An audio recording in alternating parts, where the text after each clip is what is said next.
Picture the elevator.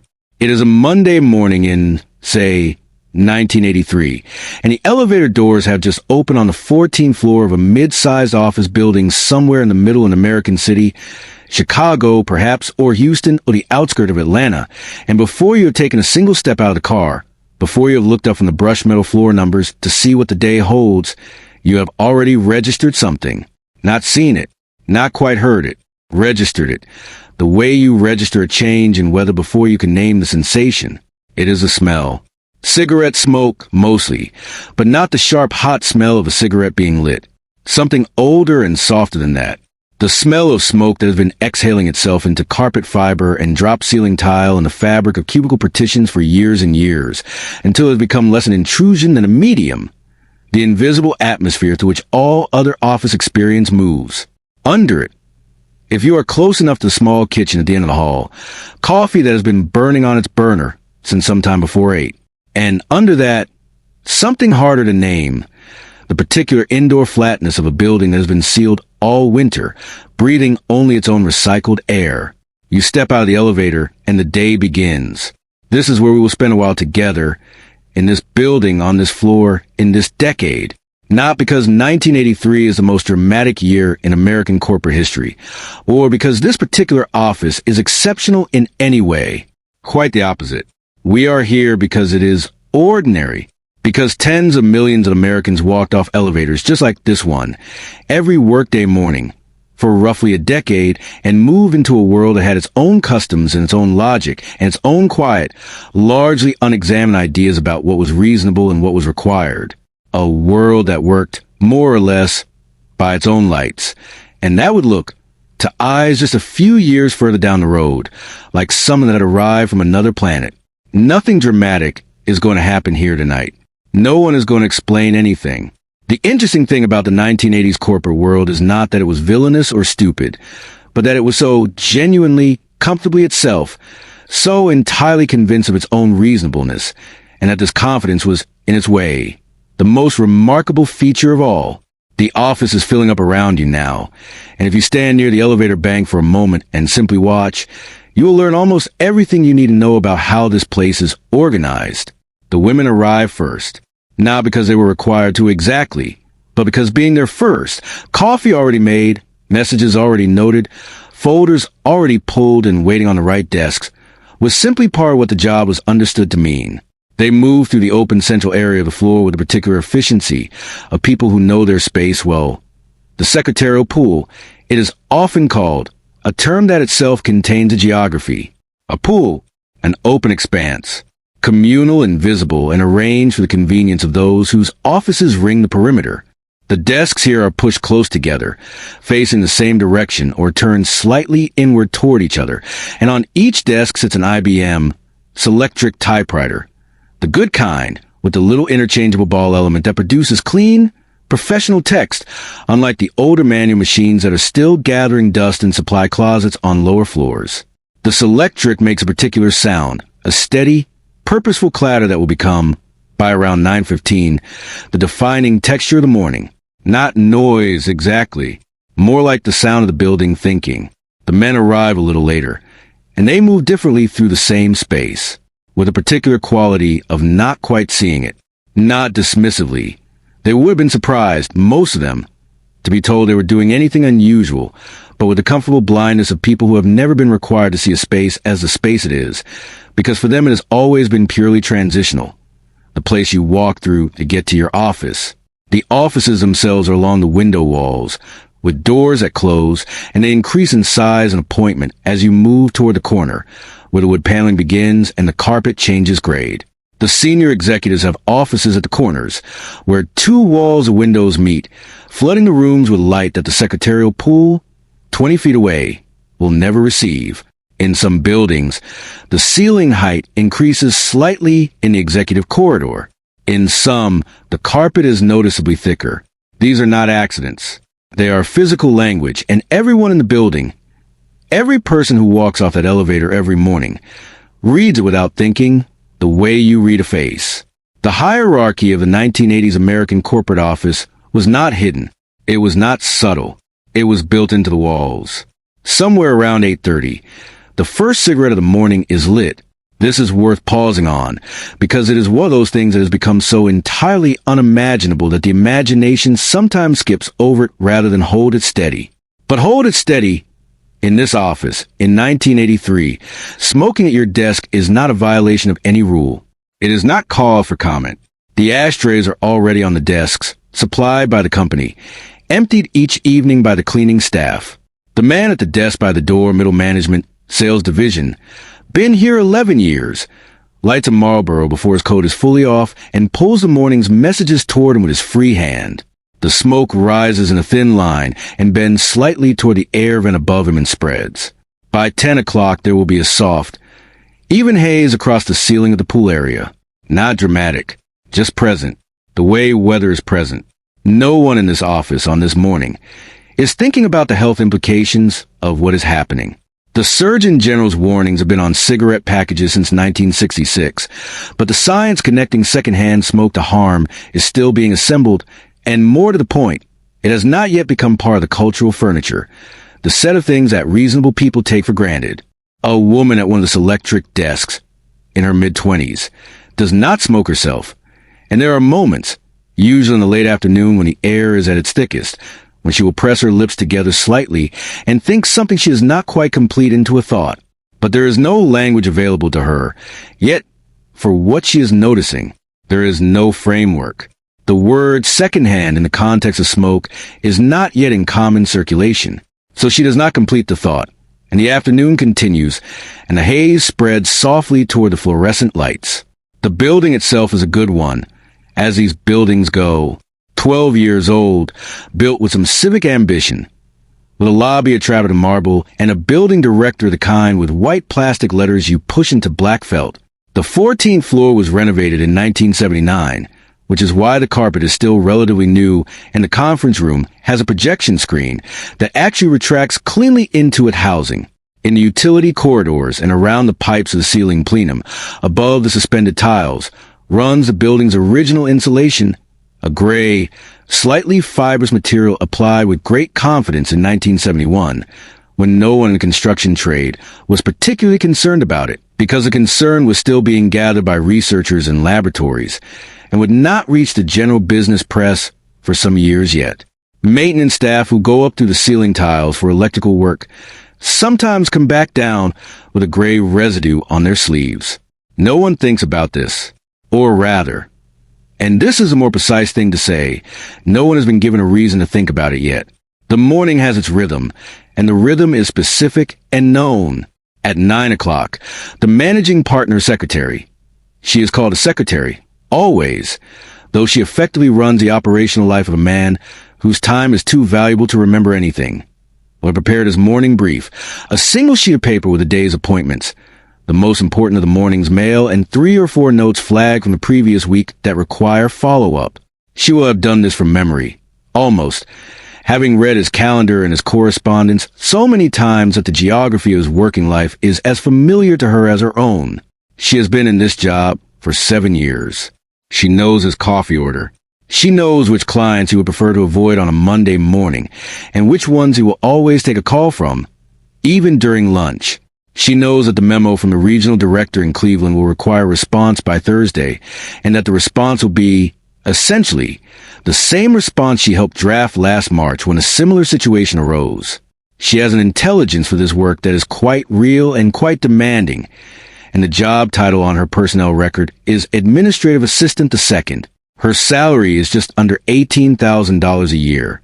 The managing partner earns considerably more. He is 53. And he arrived this morning in a dark suit with a light stripe, and he is now on the telephone with a client in Dallas, standing at his window with the city laid out below him in the early light, and he is perfectly comfortable, and he is very good at what he does. He is not an unkind man.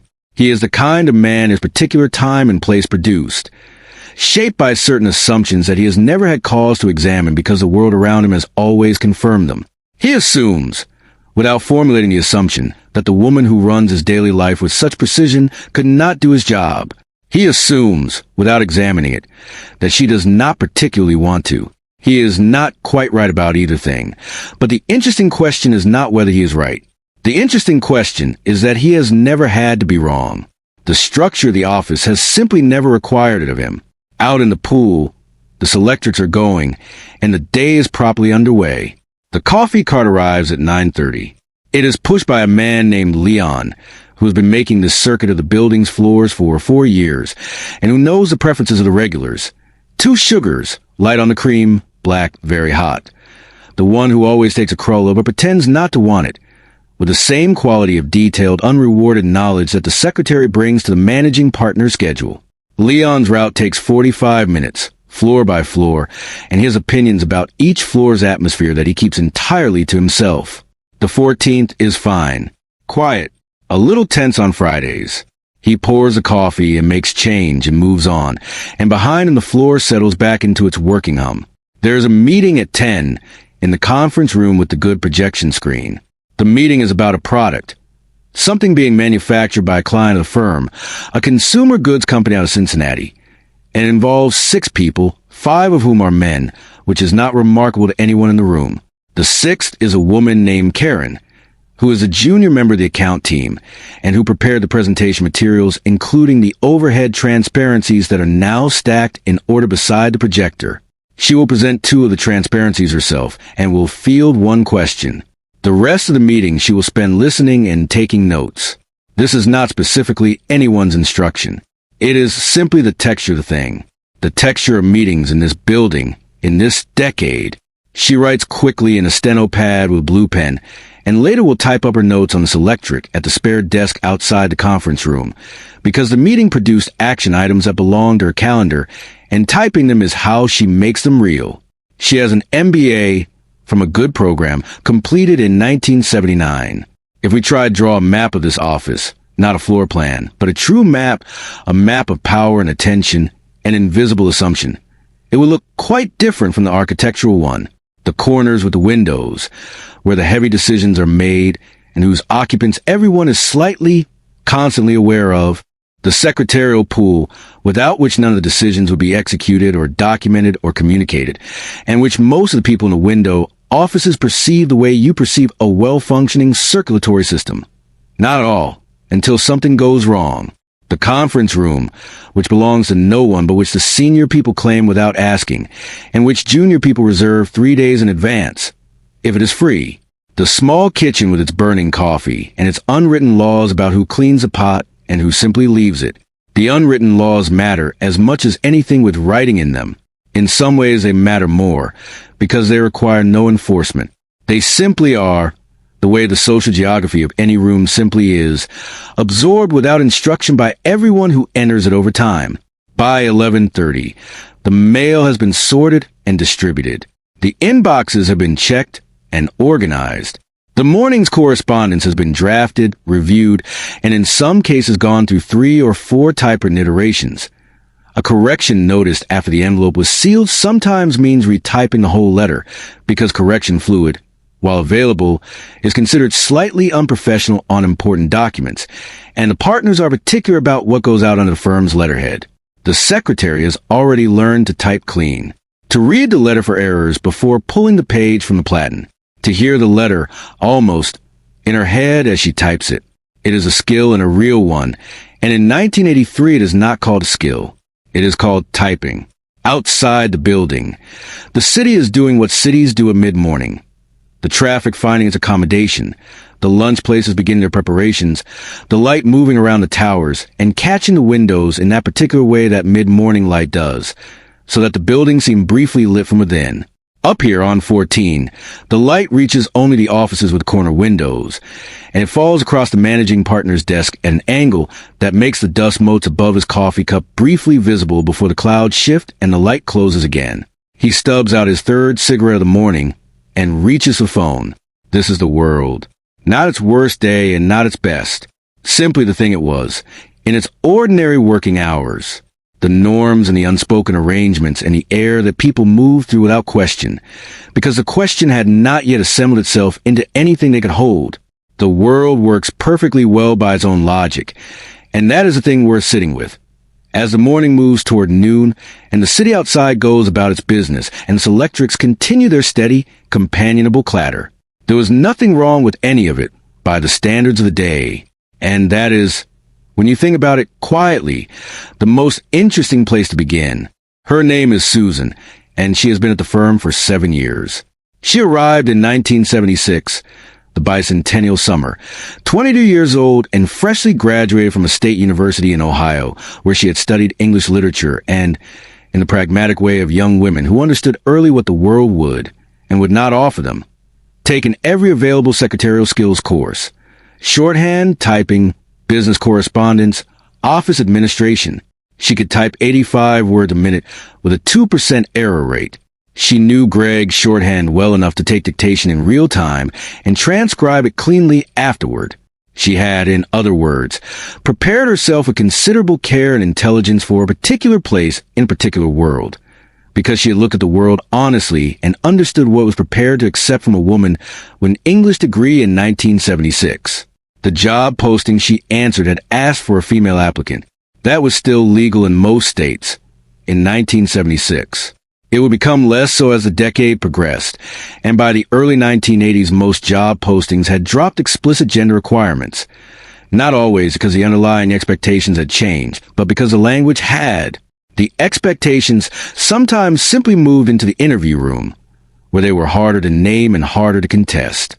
What the posting had also asked for, in terms that were perfectly ordinary at the time, was someone with a neat appearance and a pleasant telephone manner, as though these were professional qualifications of the same category as shorthand speed, which in the logic of the 1980 corporate office, they very much were. Susan got the job. She has kept it by being very good at it. And she is, in a way that anyone who actually watched her work would recognize immediately, the managing partner's daily brief, which she prepares each morning from memory and habit, and a kind of professional clairvoyance she has developed over years of close attention to how he thinks, is a small masterpiece of organization. She knows which problems he can solve quickly and which will require him to walk around the block first. She knows that certain clients must never be put directly through. He needs 30 seconds of preparation, a breath, before he takes calls from anyone in that regional office.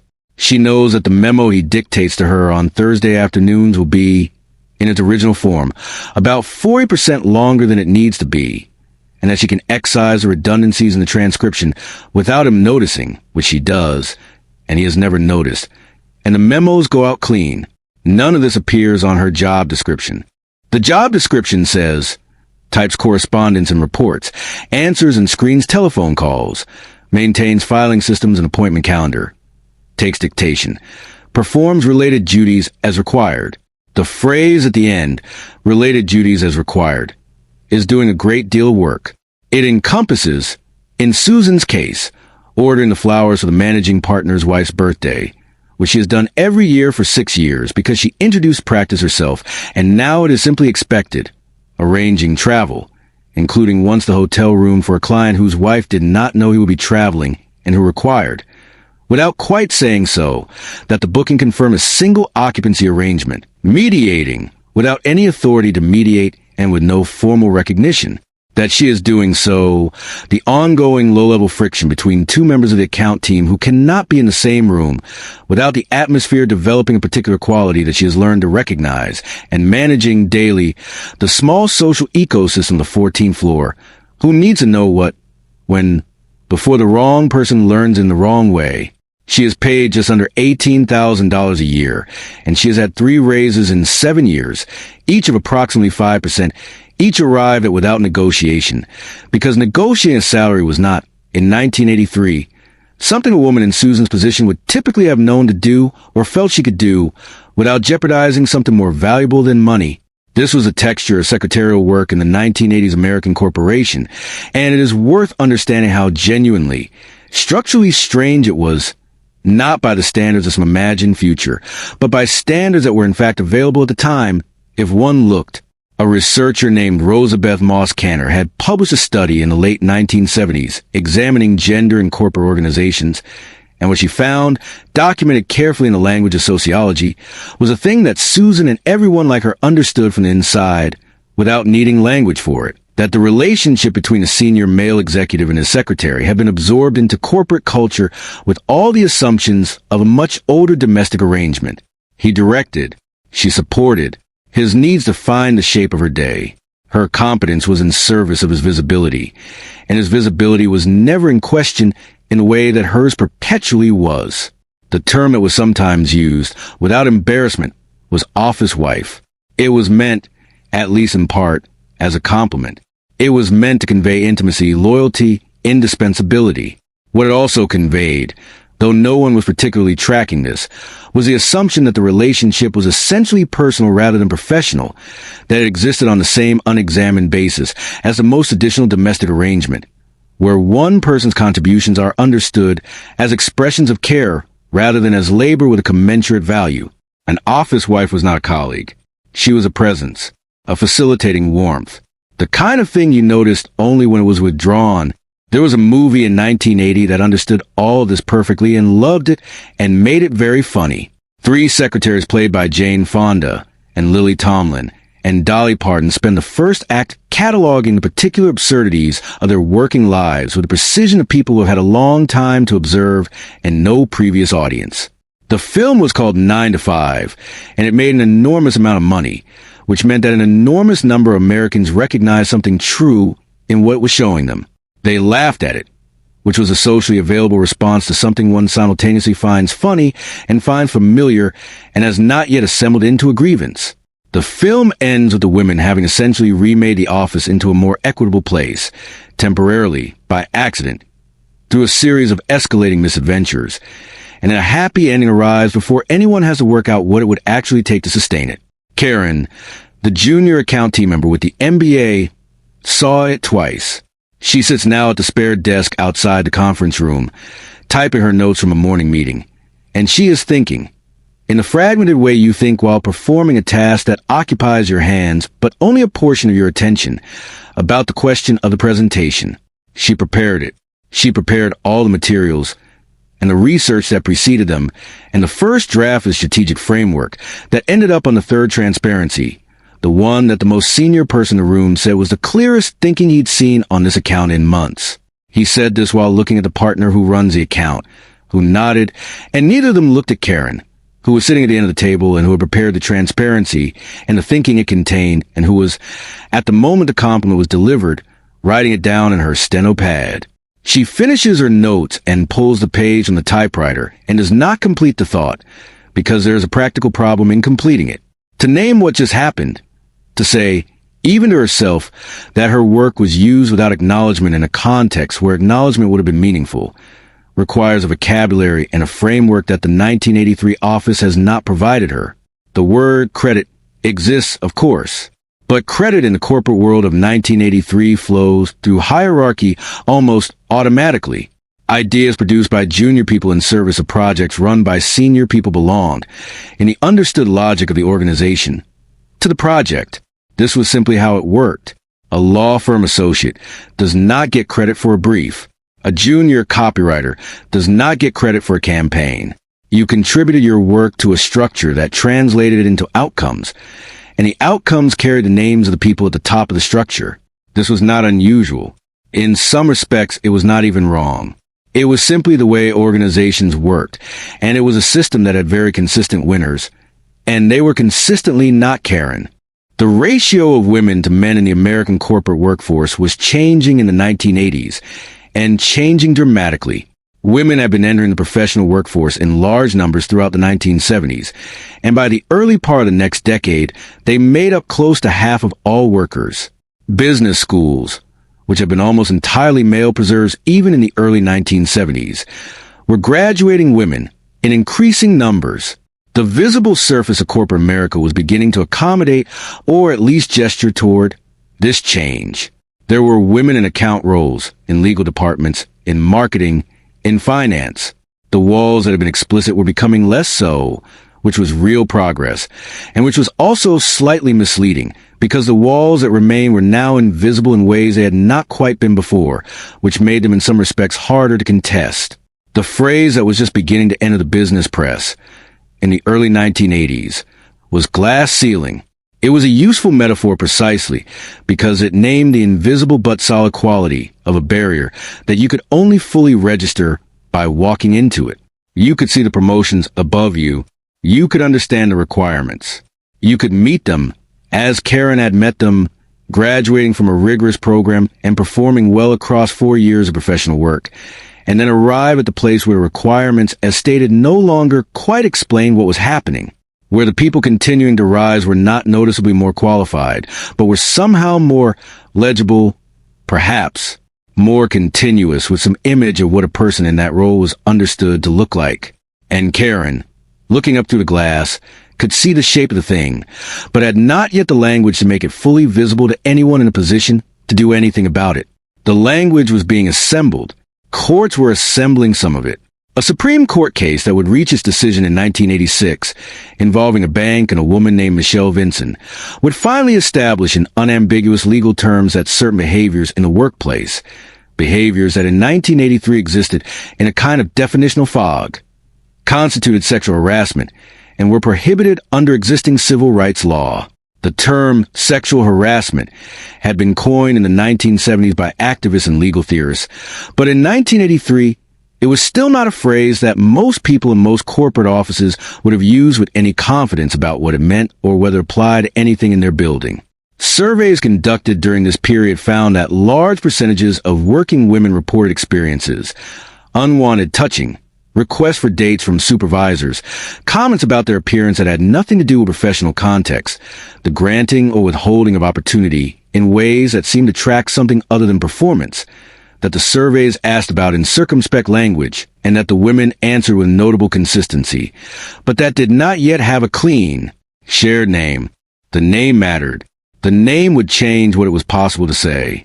But in 1983, in this building, the name had not fully arrived, and so many things that would later have names remained in the category of the unspoken, simply part of the texture of being a woman in a particular kind of workplace. Susan handles most of this with a quality that could be called grace, or could more precisely be called the long-practiced competence of someone who learned very early in her professional life that the management of interpersonal friction was, for her, an additional duty never listed in any job description. The managing partner, who is not an unkind man, comments on her appearance approximately once a week. A blouse he likes, a hairstyle that suits her. He does not mean anything by this, in the sense that he has not formulated an intention. It is simply the kind of remark that moves through him on its way out of his mouth without encountering any structure or second thought. Susan responds to these remarks in the way she has found most efficiently moves the morning forward, a brief, neutral acknowledgement that neither encourages nor closes down, and then a slight redirect toward whatever's actually on the agenda. She has become quite good at the redirect. It is another skill not listed anywhere. She eats lunch at her desk on most days. This is not required. It is, again, simply the thing that is accreted around her particular position, through a series of small moments, each of which seemed to make sense at the time. Lunch hours in the secretarial pool were staggered, so that the floor was never fully unattended. When her lunch hour comes, the phone still rings. The managing partner's needs do not observe a scheduled break. She has learned to answer the phone with one hand and eat her sandwich with the other, and she does not think of this as a deprivation.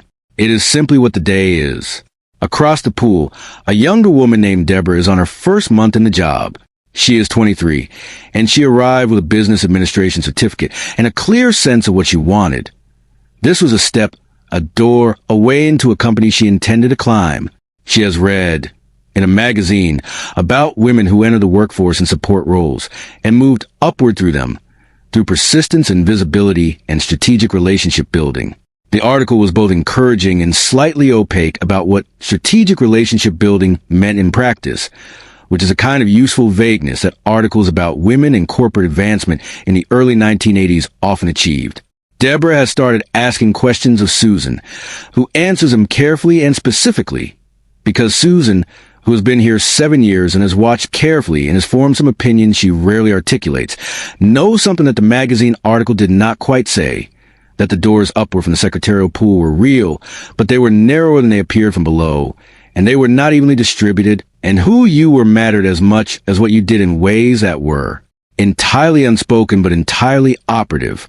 She tells Deborah the practical things, how to handle the end-of-quarter reports, which partners prefer phone calls to memos, how the filing system actually works as opposed to how it is theoretically organized. She does not tell Deborah about the glass ceiling, because the phrase is new and Susan does not quite have it yet, and because Deborah is 23 and full of confidence that Susan does not want to puncture prematurely, because there is always a chance that Deborah will find a way through that Susan cannot find, and the world, as Susan is aware, has shifted since 1976 in ways that are real, even if their full extent is not yet clear. The afternoon light comes to the window offices and lies in long rectangles across the carpet at the edge of the pool, not quite reaching the desks but close. The selectrics are still going. The coffee from the morning is long finished, and someone has made a fresh pot, and the smell of it mixes with a persistent layer of smoke into something that is, if you have been in this building long enough, simply the smell of 3 o'clock. A phone rings and is answered and is transferred. A memo is typed, reviewed, found to have an error in the second paragraph, and retyped. The afternoon meeting that was scheduled for 2 has been moved to 2:30, and the conference room has been rebooked, and the 4 people who needed to know about the change have been told. This is the work. It is real, and it is demanding, and it is holding the whole operation together with the kind of daily, detailed attention that the operation itself cannot quite see, the way you cannot see your own skeleton. Susan pulls a fresh page from the supply drawer and feeds it into the selectric, and the keys begin their soft and purposeful sound. And the afternoon moves forward with the easy continuity of a place that knows what it is doing and does not require any of its participants to look at it directly in order to function. This, too, in its way, is part of the story. The restaurant is called something like the Grill or the Broiler or the Club. It has a name of that category, a name that announces without apology what sort of place it is and who it is for, and it occupies the ground floor of a building 2 blocks east of the office, in a space that has been a restaurant essentially this type since the early 1950s, and that wears its history the way old leather wears its use, visibly and not unpleasantly. The booths are dark wood, the banquettes are leather, the color a dried tobacco leaf. The lighting comes from wall sconces and from small shaded lamps on each table, and it is a kind of lighting engineered not for visibility, but for a particular quality of enclosure. The feeling of being inside something, sheltered from the fluorescent openness of the office building you left 20 minutes ago, in a place where the afternoon cannot quite reach you. It is 12:15 on a Wednesday, and the room is already more than half full. The sound of it reaches you before you are fully through the door, a blended murmur of voices, and a particular acoustic warmth that comes from wood and upholstery, and a room full of people who are lax in a way they have not been since the previous Wednesday, because Wednesday is a day that particular kind of corporate lunch tend to happen.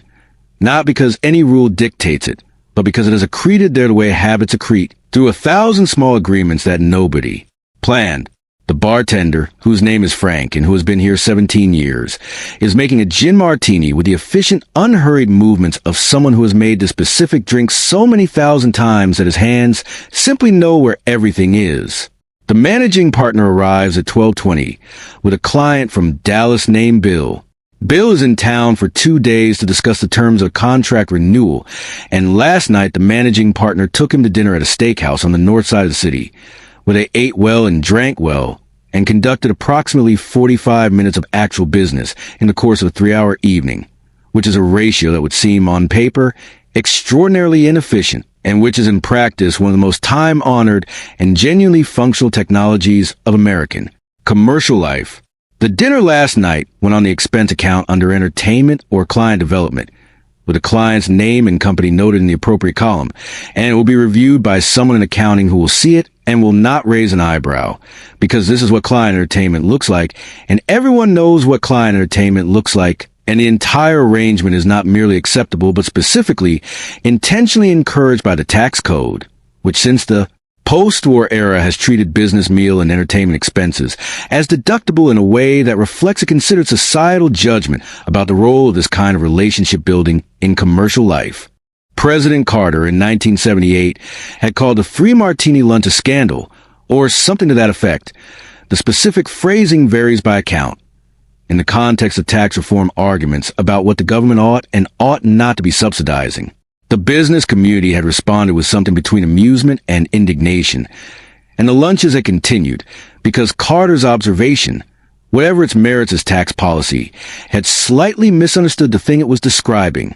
The 3 martini lunch was not primarily a tax strategy. It was a culture, It had its own logic and its own social functions and its own grammar of obligation and reciprocity. And the martinis were not incidental to it. They were load-bearing. Frank brings the menus and takes the drink order, and neither the managing partner nor Bill looks at the menu before the drinks are settled. This is a known choreography. The drinks come first, and there is a moment after they arrive, after the glasses have been set down and Frank has moved away. That is one of the small, reliable pleasures of this particular ritual.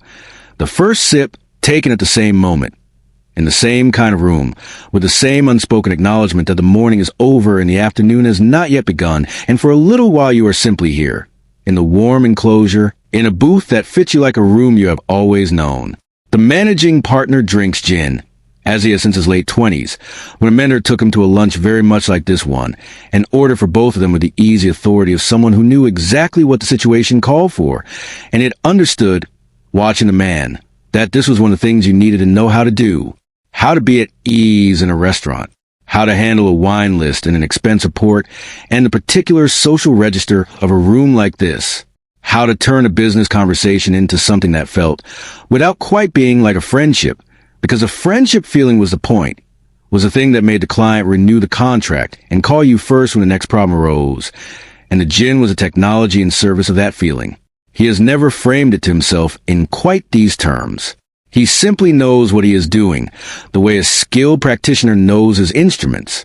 Bill orders bourbon. They discuss the contract for perhaps 20 minutes of the hour and 40 they will spend at the table.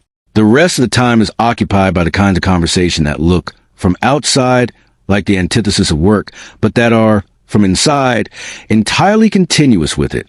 They talk about a golf tournament Bill played in last month. They talk about a man they both know who has recently left a senior position at a competitor under circumstances that are unclear but interesting.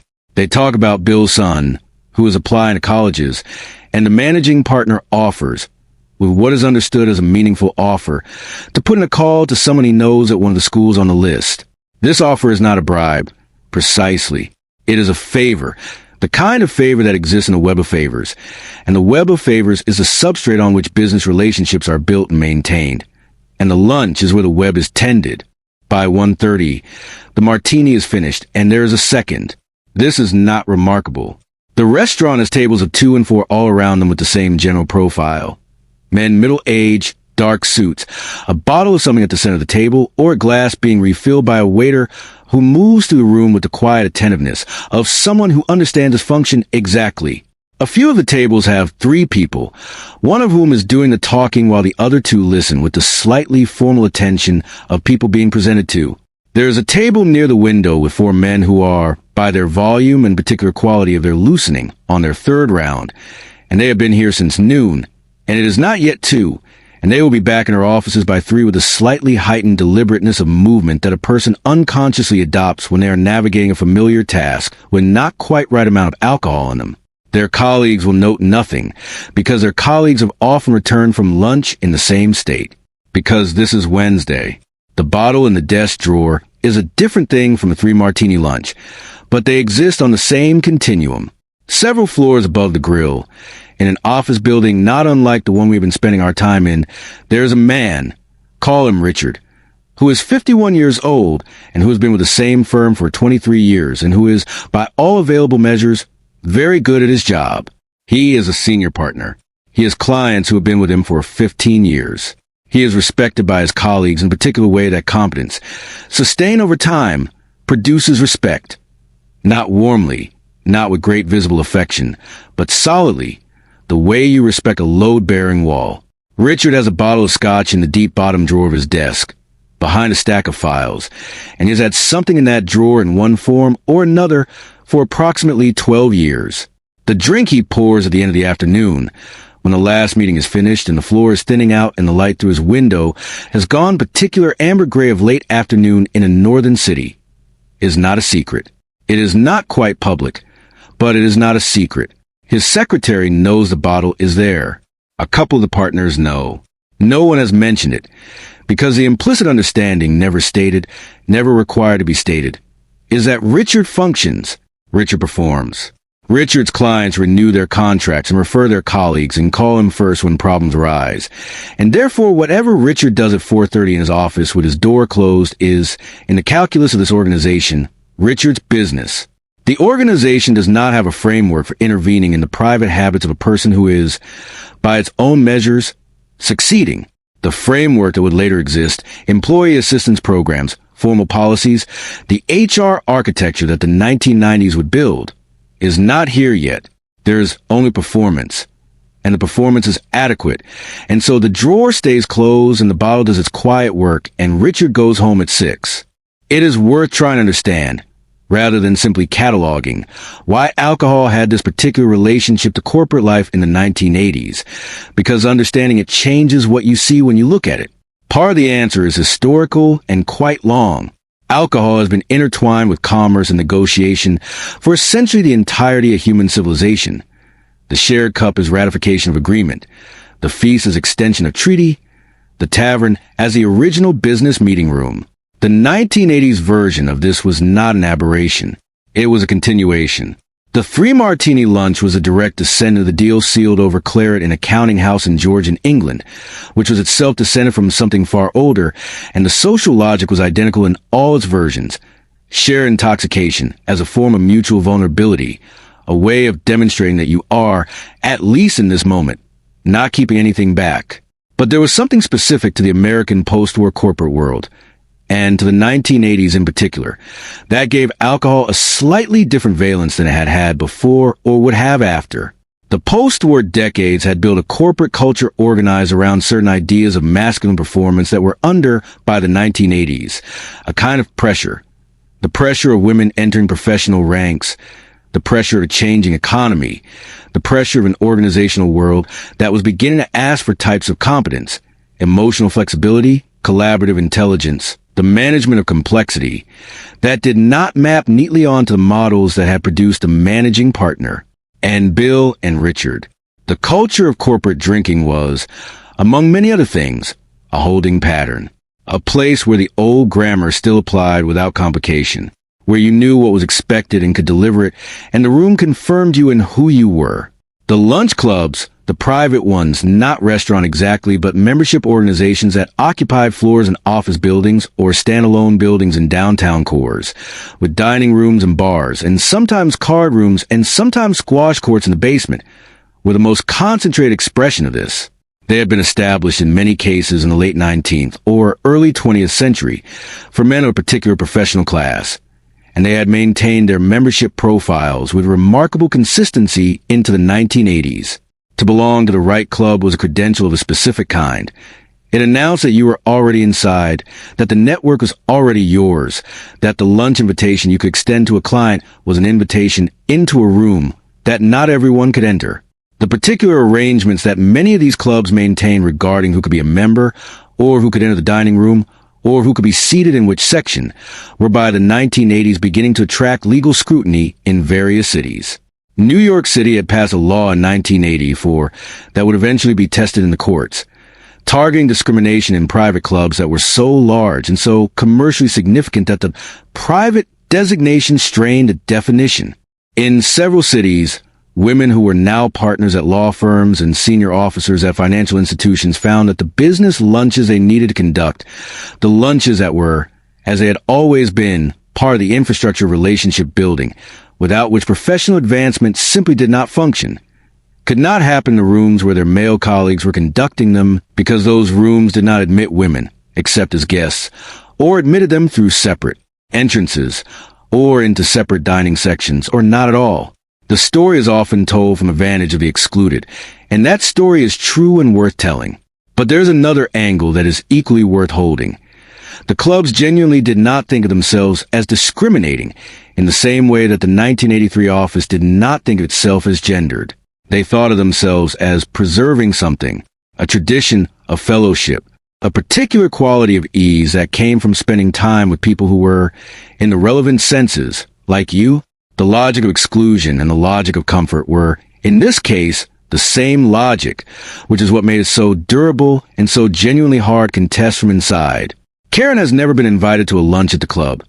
In 4 years at the firm, The partners who belong take clients there regularly, and she knows this because it appears on expense reports that pass through the account team, and because sometimes she overhears the arrangements being made, and because the client relationships that those lunches maintain and deepen are the relationships on which business flows, and business flowing in certain directions and not others is part of what determines whose work gets visibility and who stays, like the thinking behind the transparency in the conference room, attached to its outputs without quite attaching to its author. She eats lunch at a sandwich place 2 blocks in the other direction from the grill, with another woman from the account team, and they talk about the afternoon's work and about a film that is just opened and about a structural question in the Cincinnati client presentation that Karen has been turning over in her mind, and it is a perfectly good lunch. The sandwich is decent. The conversation is real. She returns to the office at 1:15, and the afternoon goes forward. At the grill, the managing partner and Bill are finishing their second drinks and have ordered a third, and the contract renewal is as good as done. Not formally, not on paper, but in the way that things are done in rooms like this, which is in a register of warmth and ease and the feeling on both sides of a relationship that works, that has always worked, that will continue to work. The document signing is a formality. This lunch is the actual thing. Bill tells a joke that the managing partner laughs at, and the managing partner tells one in return. And for a little while, there are simply 2 men in a booth in a good restaurant in the middle of a Wednesday afternoon, and the city goes about its business outside the small shaded warmth of the lamp on their table. By 3 o'clock, the restaurant is thinned considerably, though a few tables remain occupied by the kind of lunch that has simply extended itself past any intention. The waiter refreshes the water glasses and brings the check without being asked, which is a practiced judgment call. There's an art to knowing when a table is ready to close, even when no one has said so, and the managing partner signs a receipt with his corporate card and adds a tip that is generous because the managing partner is, in this as in most things, comfortable with the correct performance of a social obligation, and because Frank has been making his martinis for 3 years and they are always right. Outside, the afternoon has the quality that February afternoons in the city often have. A flat, even coldness, and a light that seems to come from no particular direction, and the smell of exhaust and cold stone. The managing partner and Bill walk the 2 blocks back toward the office building in the easy silence of people who have said what they needed to say and do not need to fill the space. Their breath is faintly visible. The city sounds are muffled slightly by the cold. In the elevator, on the way back up to 14, the managing partner registers, faintly, in the way of long practice, that the afternoon will require a particular quality of management, not impairment, not the stumbling obviousness of someone who has had too much, just a kind of warmth at the edges that requires him to move slightly more carefully, to think slightly more deliberately, to give himself an extra half-beat before speaking in the afternoon meeting at 3:30. He has been doing this. The calibration, the management of the warmth, for a long time. He is good at it. He suspects most of the men in his professional circle are doing the same thing, most Wednesdays, most of the year. Though this is not something that is discussed, because it does not need to be discussed, because it is simply the texture of a certain kind of Wednesday afternoon in a certain kind of American office building in 1983. The elevator doors open on 14, and the selectrics are going, and the haze is at its afternoon depth, and Susan looks up from her desk as he passes, and says there's a call to return from the Cleveland office, and he nods and goes through his window, and the afternoon closes quietly around him, the same as all the other afternoons, and the city outside the glass goes about its February business in the flat and directionless light. The grill will be full again on Friday. It will be full every Friday and every Wednesday, for several more years, and then the tax code will change, and the culture will shift, and the club on the 22nd floor of the building on Wacker Drive will eventually admit its first female member under legal pressure, and the bottle in Richard's drawer will become, in some future world, a problem with a name and a procedure attached to it. But for now, the afternoon settles, and the coffee burns in its pot, and the last of the lunch hour exhales itself back into the ordinary workday. There is a particular kind of knowledge that moves through a room before it moves through a wire. It travels in a way that significant information has always traveled fastest. Not through formal channels, not in memoranda or press releases, but in the lowered voice, the glance across the table, the thing said between 2 people in a corridor after the meeting has officially ended and the door has been pulled most of the way shut. It travels through the network of relationships that lunches like the ones we have just been watching are specifically designed to build and maintain. And in the early 1980s, in the American corporate and financial world, a very great deal of this kind of knowledge about mergers being planned, about earnings that had not yet been reported, about contract about to be won or lost, about companies about to change hands, move through rooms and across restaurant tables and over the telephone in ways that were, by any measure we would now apply, illegal. The measure, however, was not yet fully in place. Insider trading is one of those things, like secondhand smoke, that the 1980s did not invent and did not even significantly intensify. The practice of trading on non-public information is as old as financial markets, but that the decade managed so conspicuously on such a scale and with such a quality of casual confidence that it became, in retrospect, one of the defining features of the era. The Securities and Exchange Commission had rules against it. Federal law prohibited it, in the broad sense. But the enforcement apparatus was thin, the legal definitions were less settled than they would later become, and the culture of the financial world had developed, over decades, a set of working assumptions about what was and was not acceptable that did not line up neatly with what the law, strictly read, permitted. A man named Dennis Levine would later describe the world in which he operated during the early part of the decade with clarity that is worth pausing on, because Levine was not, by most accounts, an outlier. He was a successful investment banker, ambitious and well-connected, and the network of information he built, a web of contact at multiple firms who traded tips about pending deals, each feeding the others in a chain of mutual advantage, was not something he assembled as a secret criminal enterprise. It was an extension of the normal social infrastructure of his industry, the same web of relationships and mutual obligation that the lunch and the club and the shared bottle cultivated and maintained, extended into a domain where it happened to cross a legal line. He did not, in his own telling, experience what he was doing as a radical departure from the norms around him. He experienced it as their logical conclusion. This is the thing that is hard to hold steadily, because the temptation is to separate the criminal from the merely cultural, to say that insider trading was a crime and therefore belongs in a different category from the expense account lunch or the bottle in the drawer, which were not crimes. But the categories bled into each other in ways that matter. The information that moved around the dinner table, at the grill, or in the elevator after meeting was not always, or even usually, actionable in the Levine sense.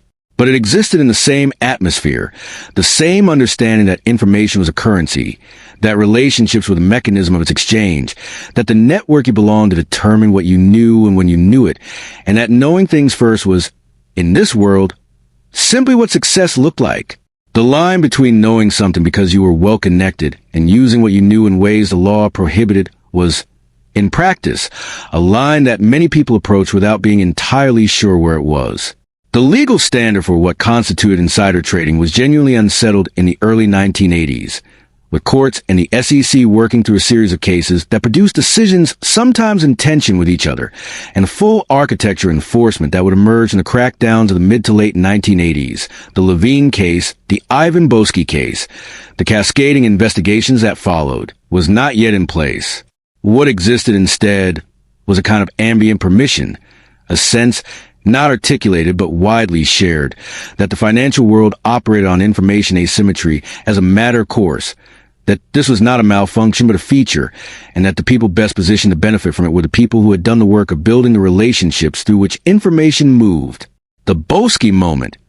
When Ivan Boesky stood before an audience at Berkeley's Business School in 1986 and declared that greed is healthy, in a line that may have been somewhat different from how it has been remembered, but that entered the culture as a kind of period-defining statement, was not the cause of anything.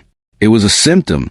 By the time Boesky said it, the culture he was describing had been operating for a decade in an environment where its basic premises were largely uncontested, where the counterarguments were available but had not assembled into a force capable of changing behavior at scale. What changed the behavior, ultimately, was not argument. It was enforcement. And enforcement, when it came hard.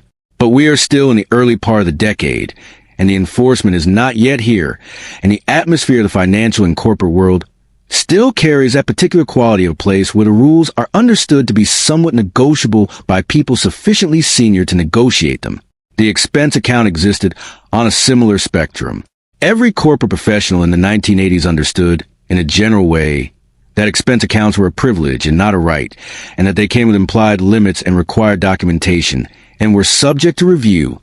They understood this the way people understand the rules of a road on which, in practice, most drivers travel somewhat faster than the posted limit, as a set of formal requirements that define the outer boundary of acceptable behavior, while leaving a great deal of practical latitude between that boundary and the daily reality. The daily reality of corporate expense culture in the 1980s was a landscape of considerable generosity, and the generosity shaded at its further reaches into something that required a willingness to look away from what was actually happening. Client entertainment was the most legitimate part of the culture, and it was also the part that most visibly strained the legitimacy of the whole. The deductibility of business meals, a provision of the tax code that dated to the post-war period and reflected a genuine, if generous, judgment about the relationship between relationship building and commerce, had created a category of spending that was simultaneously official and expansive, and the expansiveness attracted, naturally, a great deal of spending that fit the category only in the loosest sense. A dinner with a client was deductible.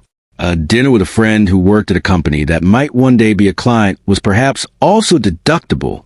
A dinner with a friend who worked at a company that had nothing to do with your business, but whom you happened to enjoy having dinner with was, strictly speaking, not deductible, but the line was easy to cross, and to cross it was easy to justify to oneself. And the person reviewing the expense report was often the same person who also crossed the line in his own expense reports. And the person above him who would theoretically review that review was also the same person all the way up, and so.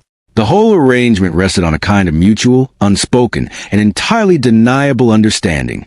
A senior executive at a consumer goods company in Cincinnati, a city we have already visited in the context of the account team's presentation, made a habit, through the middle years of the decade, of expensing a Sunday dinner for himself and his wife each week as a business meal. The fiction maintained was that this particular dinner frequently involved the implicit processing of business matters, which in a broad sense was true in a way that many things can be true in a sufficiently broad sense. Nobody challenged it, because nobody had been given a reason to, and because the executive's performance numbers were good, and because the company's expense review process was, in practice, a light touch that had been designed to catch large anomalies rather than examine the routine. The dinners continued until the executive retired, at which point they stopped, and the stopping was unremarked. This particular arrangement occupied a gray area that was not quite criminal, or perhaps was criminal in a technical sense that no enforcement mechanism would ever reach. But the gray area shaded into darker territory elsewhere, and the spectrum was worth watching in its entirety. The appropriation of competitor information occupied its own ambiguous region of the landscape. Industrial espionage is as old as industry. The systematic theft of business methods and product specifications has a history that runs from the textile mills of early industrializing Britain to the 20th century in an unbroken line. But in the 1980s American corporate world, the methods were mostly less dramatic than the term implies. What happened more commonly was softer and harder to name. The job interview conducted primarily to extract information about a competitor's strategy. The consultant whose real product was what he'd learned at his previous client. The vendor who reported to the company that paid him more what he had learned at the company that paid him less. The methods were human and social rather than technical, which made them feel different from espionage, which felt like a thriller, and more like simply the way information moved through a world of people who knew each other and talked to each other and had, as everyone has, multiple interests they were simultaneously serving. The law in this area was also less settled than it would later become. Trade secret law existed, but its application to the kinds of soft, relationship-mediated information flows that were most common required fact-specific analysis that rarely happened, because the threshold of harm that would motivate a lawsuit was rarely clearly met, and because litigation was expensive and relationships were valuable and the people involved would rather solve the problem socially. A word with a senior person at the offending firm, a clear signal that this had been noted, then through a court process that would make everything visible and permanent and adversarial. What all of this produced, across the early and middle 1980s, was a corporate culture that operated with a particular quality of confidence in its own latitude, not lawlessness.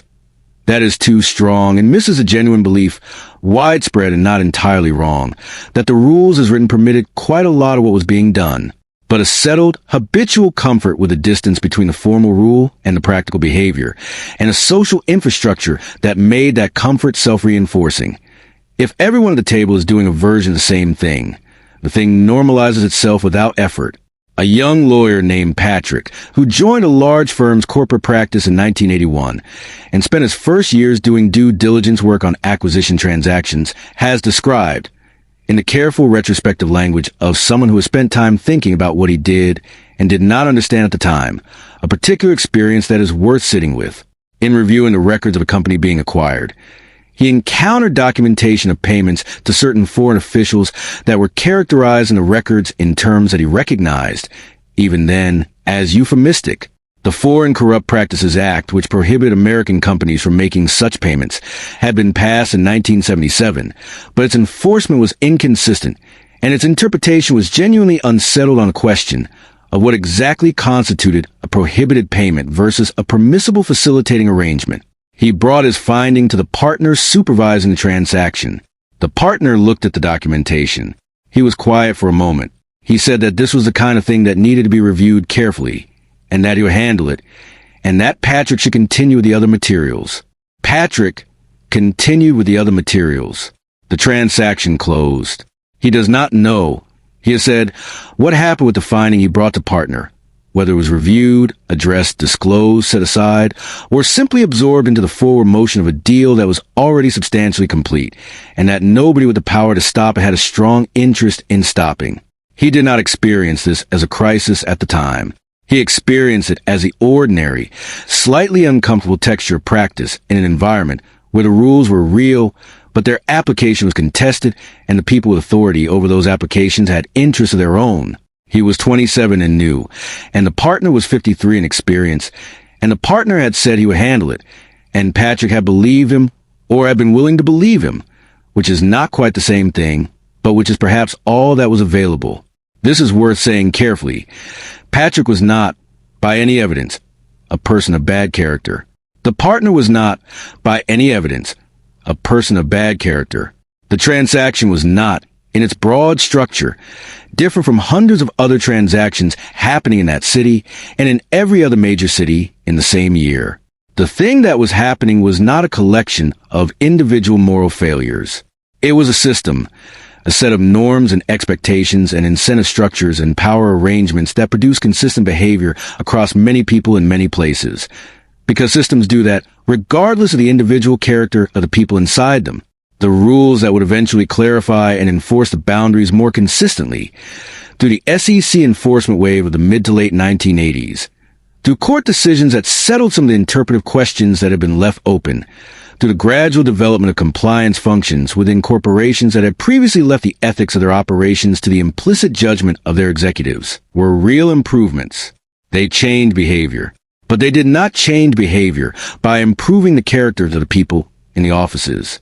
They changed behavior by changing the system, by inserting new structures that made the old comfortable assumptions less comfortable, by making the distance between the formal rule and the practical behavior a distance that now had costs attached to it. In 1983, those costs are not yet fully present. In 1983, the distance is still, for many people in many offices, simply the distance between what you are required to say and what you are comfortable doing.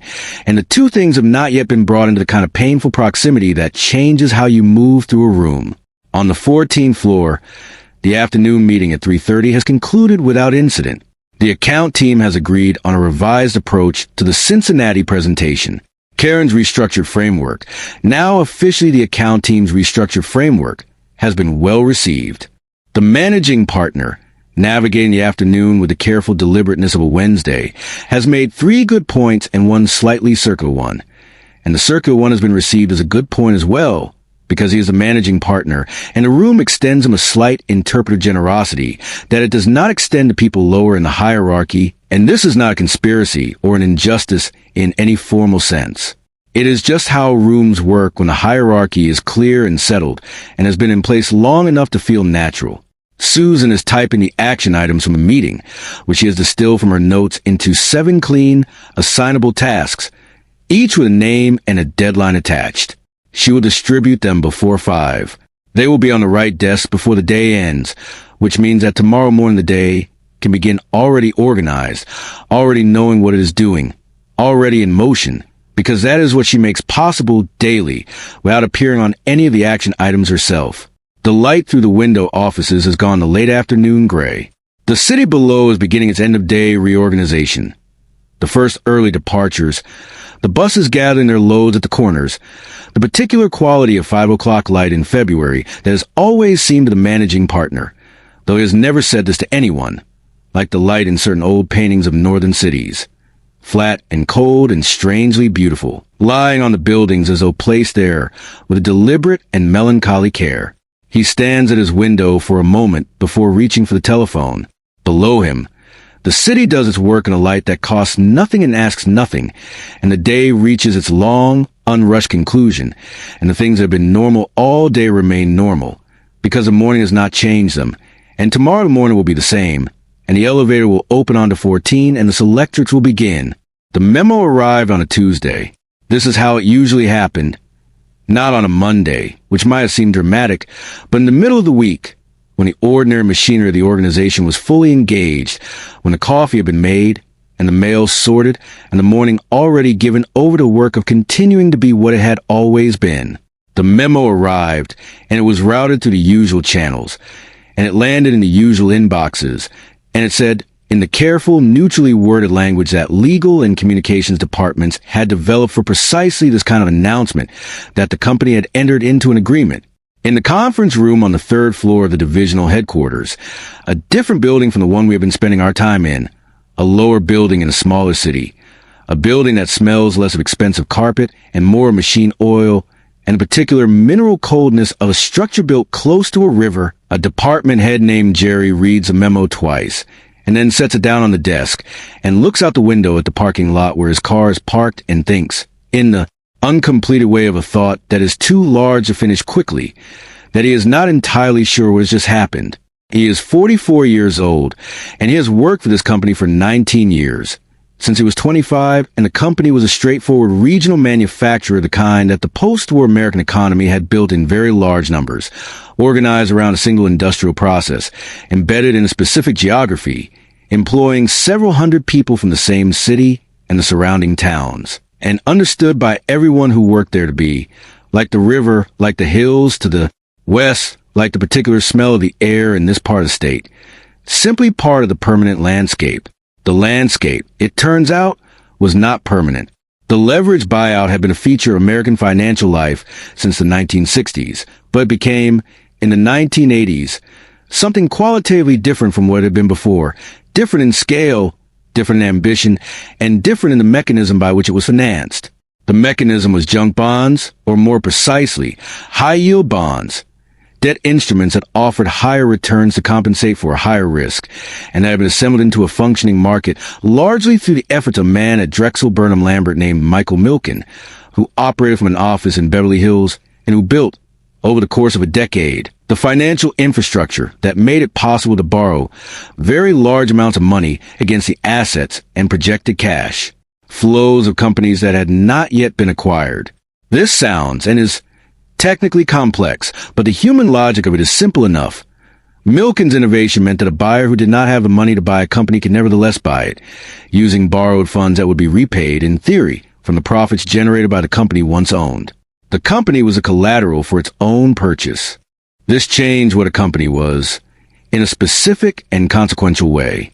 Before this mechanism was widely available, a company was primarily understood by its employees, its management, its community, and to a significant extent by the financial world, as an ongoing enterprise, a thing that made something or did something and employed people and generated returns as a consequence. After the mechanism became widely available, a company was also always simultaneously, whether its management liked it or not, a collection of assets with market value, and the market value could be compared at any moment to the price at which the company's stock was currently trading, and if the latter was lower than the former, the company was, in the language that entered general circulation in this decade, undervalued, and undervalued companies attracted attention. The people who paid this kind of attention came to be called corporate raiders, a term that entered the business press with a slight romantic frisson it probably did not deserve. It suggested a daring do that was rather less exciting in practice than in nomenclature, since the actual work of corporate raiding involved not daring do, but spreadsheets, debt covenants, and the careful reading of proxy statements. T. Boone Pickens, who attempted hostile takeovers of several major oil companies in the early part of the decade, and Carl Icahn, who operated across multiple industries with a similar philosophy, and Ron Perelman, who acquired Revlon in 1985 after a bitter contest, were the names that appeared most reliably in the business press. But they were representative of a much larger phenomenon, a world of financial actors who had looked at the American corporate landscape and identified, systematically, the gap between what companies were worth and what they were being sold for, and had developed the financial tools and the strategic willingness to exploit that gap. The exploitation was not, by the standards of finance, irrational. If a company's assets were genuinely worth more than its current stock price suggested, if management was entrenched or inefficient, or simply operating in a way that left value unrealized, then the pressure applied by a raider or a leveraged buyout firm could, and sometimes did, force an organization to become more productive, to redeploy assets more effectively, to serve its shareholders in ways it had not previously been required to do. This argument was made, and it was not without merit. The academic literature on the efficiency effects of the LBO wave is genuinely contested, and the evidence for productivity gains in some cases is real. But the argument as made tend to be made from a particular vantage point, by people who were well positioned to benefit from the outcome, and had a tendency to stop at the boundary of the spreadsheet, to account for shareholder value without account for things that do not appear on a balance sheet because they have no line item. Things like the 19 years Jerry has spent at the divisional headquarters on the river. Things like the 512 people who work in the plant on the east side of the city, most of whom live within 3 miles of it. Many of whose parents also worked there in an employment relationship that had always been understood, without being written anywhere, as something close to permanent. The permanence was never contractual. This is a precise and important thing to say. No document promised these workers that the plant would always be there, or that the company that employed them would remain independent, or that the decisions about the organization's future would be made by people who had any knowledge of or interest in the city and the river and the particular, locally specific fact of 500 families organized around a single industrial employer. The permanence was cultural, not contractual, an expectation produced by decades of experience that this was how industrial employment worked, that companies of this type and vintage were essentially stable institutions, that the relationship between employer and employee was ongoing and implied mutual obligation in both directions. The leverage buyout did not recognize this obligation because the leverage buyout was fundamentally a financial transaction, and financial transactions recognize what they can quantify.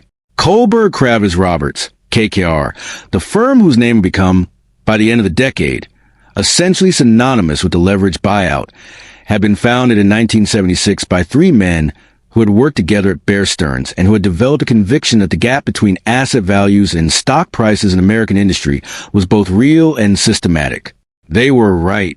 Over the following decade, they assembled a track record of acquisitions that was, by the metrics of finance, impressive. They took companies private, restructured them, and in many cases returned them to public markets or sold them at substantial profits.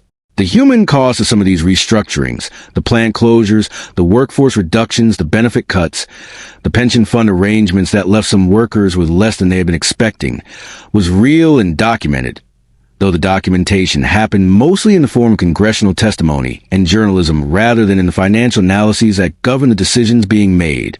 The Safeway transaction of 1986 is perhaps the most extensively documented of the cases in which the human cost of an LBO can be examined in specific, individual terms rather than aggregate statistics. KKR's acquisition of the grocery chain led to the sale of significant portions of the company and workforce reductions that were large in scale and, in some documented cases, devastating at the individual level.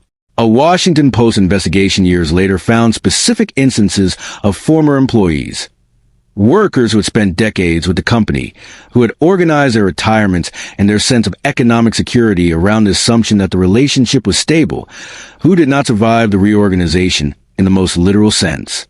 This is not a charge of murder, and it would be wrong to frame it that way. It is an observation about the human cost of dislocations that spreadsheets do not model, and that the people making the decisions were not, in the main, positioned to see even if they wanted to. The pension question is worth holding separately, because it was perhaps the most direct collision between the financial logic of the LBO and something that employees had been explicitly promised.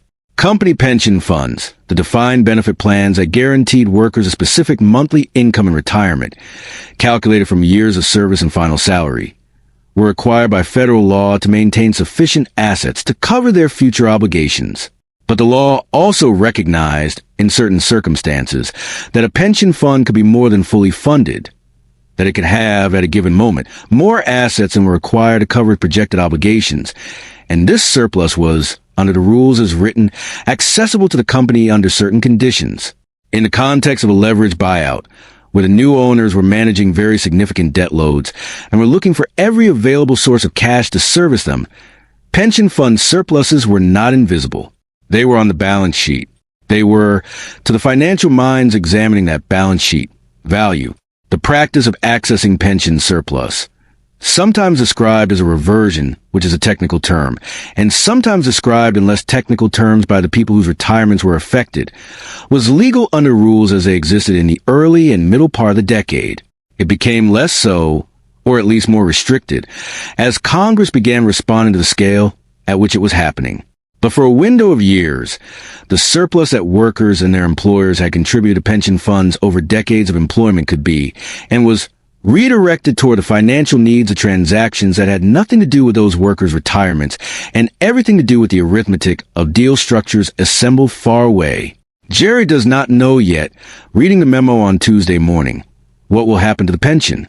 He knows, because he is intelligent and has been reading the business press, that the company that has just been acquired will now be managed differently. He knows that the firm that has acquired it, a financial buyer, not a strategic one, meaning that they are not a competitor absorbing competitor, but an investment vehicle acquiring an asset, will have a holding period and a return target, and that those two things will govern every significant decision about the company for the duration of the relationship. He knows that words like restructuring and efficiency and rationalization will appear in coming months in the internal communications that his own department will be asked to produce and distribute, and that these words are specific, concrete, human meanings that the words themselves are designed to slightly obscure. What he does not know, because nobody in his position ever knows this in the early days, is which version of the story this will be. Some of the companies that went through leveraged buyouts in this decade emerged on the other side genuinely improved, leaner, better run, more competitive, with their workforces intact and their communities not significantly worse off. Some were loaded with debt they could never service, stripped of assets whose sale provided the returns that the financial buyers needed, and eventually filed for bankruptcy with a fraction of their former workforce, and a community left to reorganize itself around the absence of something that had been there for 40 years. Many fell somewhere between these outcomes, in the ambiguous middle ground where some people were materially harmed and others were not, and where the causation, what was due to the acquisition, and what was due to other forces, economic conditions, industry dynamics, management decisions, was genuinely difficult to establish cleanly. Jerry will turn out to be one of the lucky ones, in the specific sense that he will still have his job 5 years from now, in a company that will have been restructured but not destroyed. 12 of his department's 22 positions will not survive the restructuring. He will be responsible for communicating this to the people in those positions, in individual meetings arranged by the new HR protocols that the acquiring firm's management team will put in place. Not because they are cruel or not primarily, but because they are organized, and organized systems for delivering bad news are more efficient than disorganized ones. And efficiency is a thing that is being optimized. The meeting with a man named Tom, who is 57 and has been in his role for 14 years and who was, until this Tuesday, planning to retire at 62 with a pension and a reasonable expectation of what that pension will provide, will be the hardest meeting of Jerry's professional life. He will conduct it in the conference room on the third floor, with a representative from the new HR team sitting slightly to one side, and Tom will be quiet for a long moment after Jerry has said the essential thing, and then he will ask a question about the pension, and Jerry will say that he's been advised to direct pension questions to the HR team, and the HR representative will produce a document and begin to explain it, and Tom will look out the window at the parking lot where his truck is parked, just as Jerry looked out the window on Tuesday morning. And the look will have something in it that Jerry will still be able to see clearly years later when he thinks about this period. What was being reorganized in the leveraged buyout wave was not only companies. It was a particular, historically specific relationship between a certain kind of employer and a certain kind of employee. An unwritten compact that had developed through the post-war decades, and that rested on the assumption of mutual, long-term commitment. The compact was not universal. It had never covered everyone, had been stronger in some industries than others, had depended on specific conditions of market power and union strength that were already eroding in the 1980s from other directions. But where it had existed, it had organized lives. It had told people something about the future that they had organized their present around. And the leverage buyout interrupted that sentence in the middle. The interruption did not always come with malice. This, too, is worth saying precisely. The people at KKR and at the dozens of similar firms that operated through this decade were not, in any ordinary human sense, enemies of Tom. They did not know Tom. They knew the pension fund surplus and the projected cash flows and the debt service ratios and the return targets of their investors. And within the logic of what they were doing, which was a genuine logic, with real arguments for its social utility, Tom simply was not in the frame. The frame did not contain Tom. And the absence of Tom from the frame was not a moral failure on any individual's part. It was a structural feature, a way of thinking about value that was, in this decade, ascending to a dominance it had not previously had. Back on the 14th floor, Susan has finished the day's action items and is straightening her desk before leaving. The managing partner is still in his office. She can see the light under the door, which is how she always knows, without looking directly, whether he is there. The selectrics are quiet. The smoke from the afternoon has settled into the surfaces of the room, the way it always does, leaving the air slightly clearer and the everything else slightly not. The coffee pot is off. The overhead lights in the pool area have the particular quality they have after 6, when most of the floor has departed and the fluorescence buzz slightly in the quiet, a sound you cannot hear over the working day, but that is always present underneath. She puts on her coat and collects her bag and presses the elevator button and waits, looking for a moment at the closed offices along the window wall, the light under the one door, the flat dark of the February evening pressing against the glass. The elevator arrives. She steps in. The doors close with the soft, pneumatic certainty of a thing that has done this many thousands of times and will do it many thousands more. Below, in the lobby, the building directory stands in its brushed aluminum frame, the white plastic letters pressed into black felt, listing the names of the firms and the floors they occupy, and the suite numbers are the addresses of the individual offices where all of this has been happening all day. The lobby is almost empty at this hour. The travertine floor reflects the overhead light in long, even panels. Outside the glass doors, the city is doing its evening work, reorganizing itself from daytime to nighttime, the restaurants filling while the office tower is empty, the traffic shifting in character, the cold air off the river carrying a particular smell of a winter evening in a city built along water. The building does not know what has happened today on 14, or in the small conference room in the divisional headquarters 2 states away, where Jerry read the memo and Tom was told about his pension. Buildings do not know what happens inside them. They simply continue, floor by floor, absorbing the days. This one will continue for some time yet. Through the rest of the decade and past it, through changes in the tax code and the regulatory environment and the composition of firms that occupy its upper floors, through the slow addition of procedures and policies and 3-ring binders that will arrive in increments, as though the organization is gradually deciding to write down the things it has previously only understood.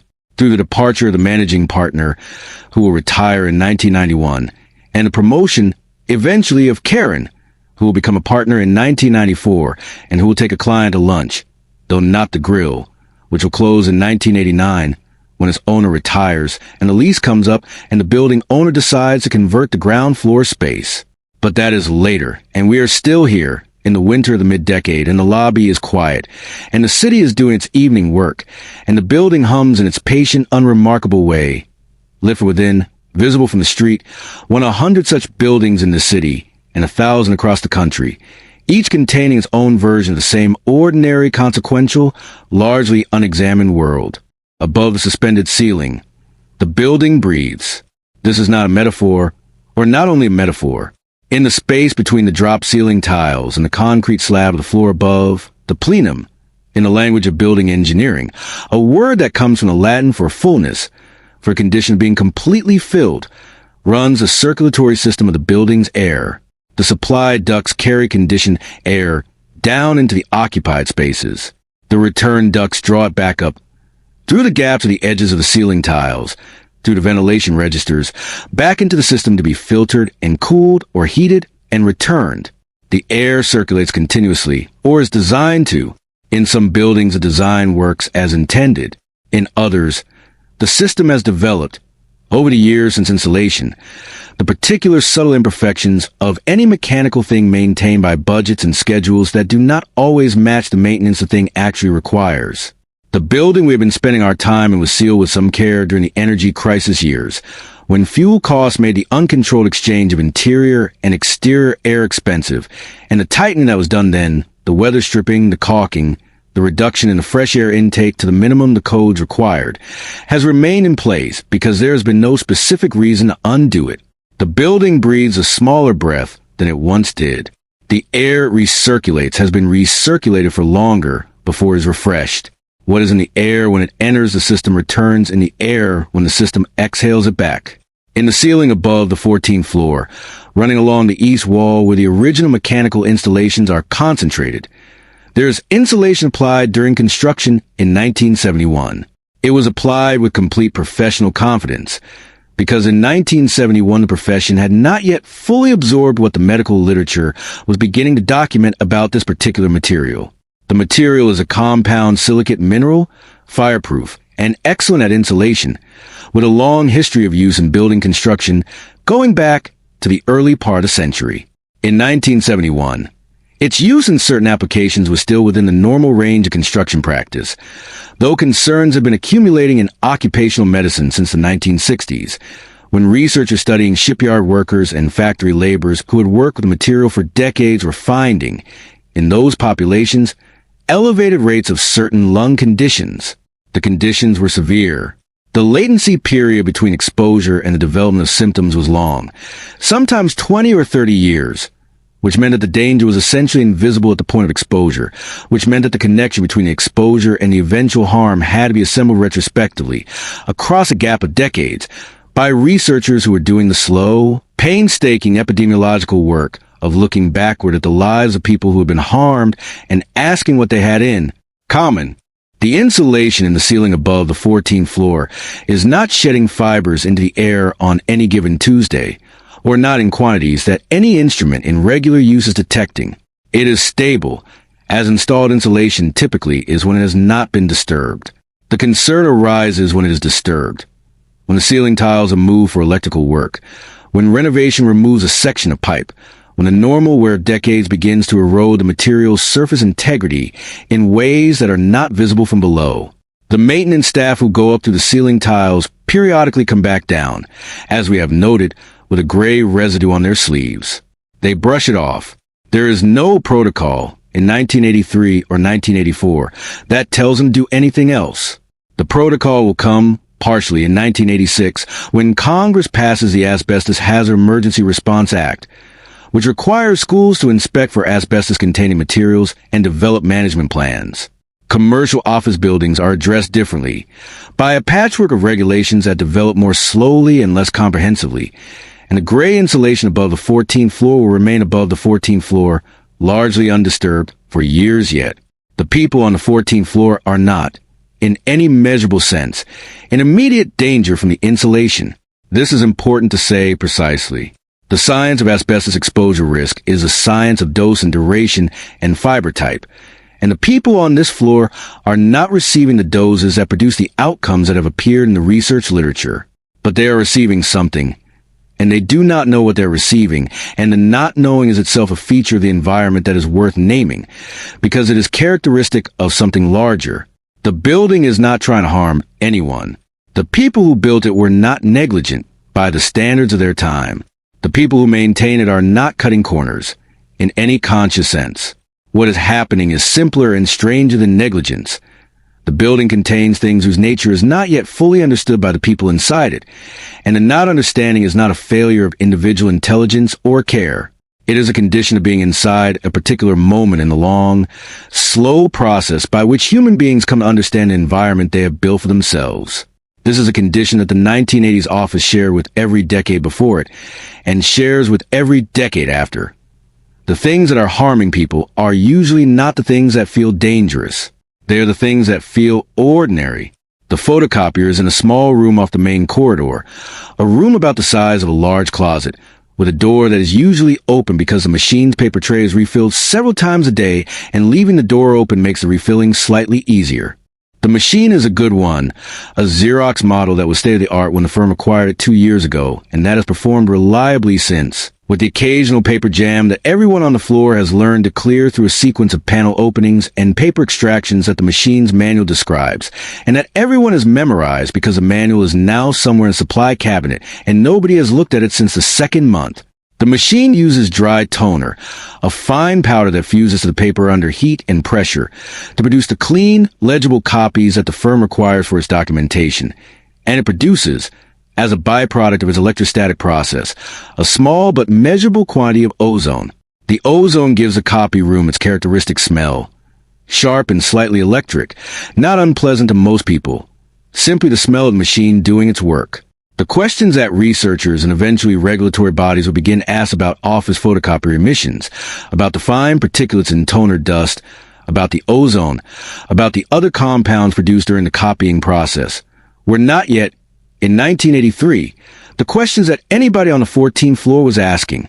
The machine copied what was given to copy, and the room smelled the way it smelled, and Deborah, who uses a machine most frequently because she is the most junior person on the floor and copying is one of the related duties as required, has simply learned to hold her breath slightly in the first moment after opening the machine to clear a jam, because the smell is more concentrated then, and her body knows something her professional world has given her no language to say.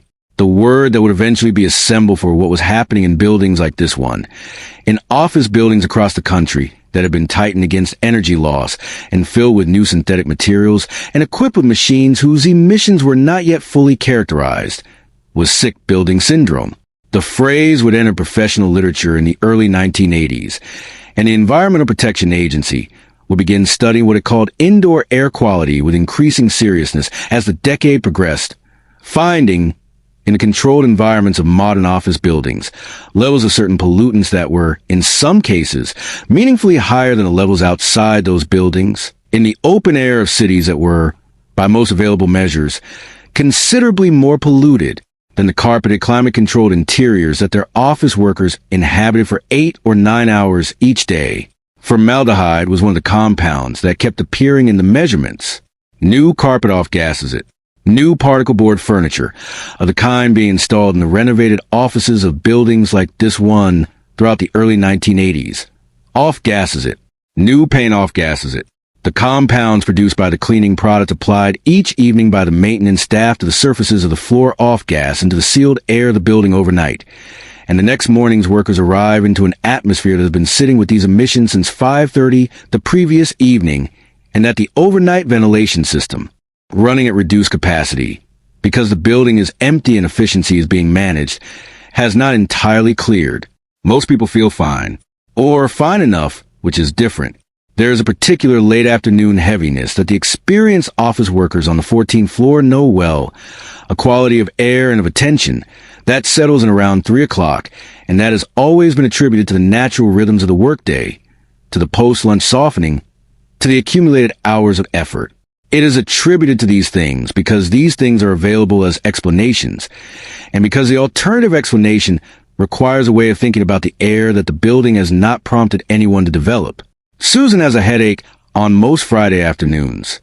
She takes an aspirin and drinks a glass of water, and the headache resolves or moderates, and the Friday continues, and on Monday morning the headache is gone and the week begins again. She does not connect the headache to the building, because there is no available connection to make.